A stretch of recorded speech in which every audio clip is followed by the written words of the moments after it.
Hi, this is Pratik Chogli. I'm here at the Antonin Scalia Law School at George Mason University, which is based in Arlington, Virginia, right outside of Washington. And I think this is a good backdrop to talk about a subject in law school admissions, which is to think about ideology in thinking about your law school decision and to maximize your odds of getting in. Now, by ideology, what I mean is that when you look at each school, one of the things you'll find is that many law schools distinguish themselves and build a brand around a certain philosophy now, or ideology. And so this ideology can come in different forms. One form is political ideology. And so if you look at George Mason Law School, one of the things that they've done to brand the school and really build it up is by bucking an ideological trend in legal academia, which is center left to far left. And what George Mason has done is that they're not explicitly conservative, but one of the things they've done is made clear that they want to be proactive in drawing right-wing conservative or Republican talent to the school. Now, one of the drivers of this is the fact that they're receiving and raising a lot of money from the Koch network and the philanthropy of the billionaire Koch brothers, who have a libertarian conservative ideology that they're trying to promote in academia. Even their decision to rename the school after Justice Antonin Scalia, and you can see the statue here behind me, was a clever marketing tool. It provoked a lot of outrage and anger from liberals, but in doing so, it raised the profile and really underscored that George Mason wants to be friendly to conservatives. Now, one of the things they've done, for example, is when you look at their faculty recruitment efforts, George Mason has basically recognized that every year, if you look at the top schools that produce legal academics, although the vast majority of people who want to go into legal academia are liberal, there are every year people who come out of top law schools who are conservative and interested in a career in legal academia, but they face enormous hurdles due to the political bias and the obstacles that any conservative has to face when they're trying to get tenure. So one of the things George Mason has done is that they've looked to these rising conservative scholars and they've said, look, we want to bring you here, we want to bring you to the fold. So you have on the George Mason faculty any number of young, dynamic, conservative scholars who perhaps if they had a different ideology might be at a higher ranked school, but they end up at Scalia Law School. The other thing that they've done is in taking advantage of their proximity to Washington. George Mason, both the law school but also the broader university, they've taken former government officials, prominent people in politics who are at the end of their career, or maybe they're just leaving government and figuring out what to do, and they've given them a home and allowed them to teach on the faculty as adjuncts or in other capacities.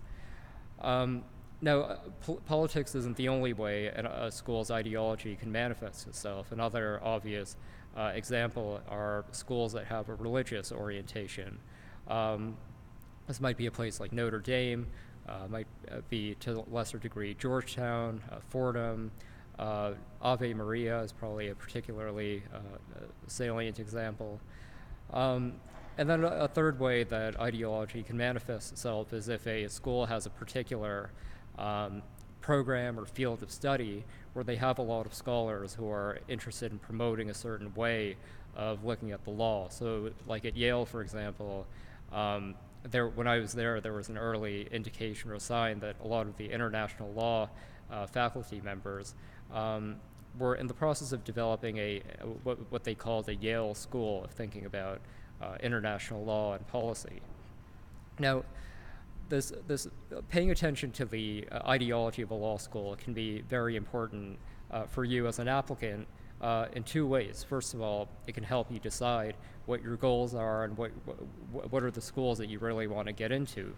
And so if you're a conservative or a Republican, for example, you want to have a career in Washington, you're probably going to, there's a compelling argument to go to a place like George Mason, even over a school that may be ranked higher on paper, because you're going to get the benefit of being around a faculty that's more likely to share your politics and your networks.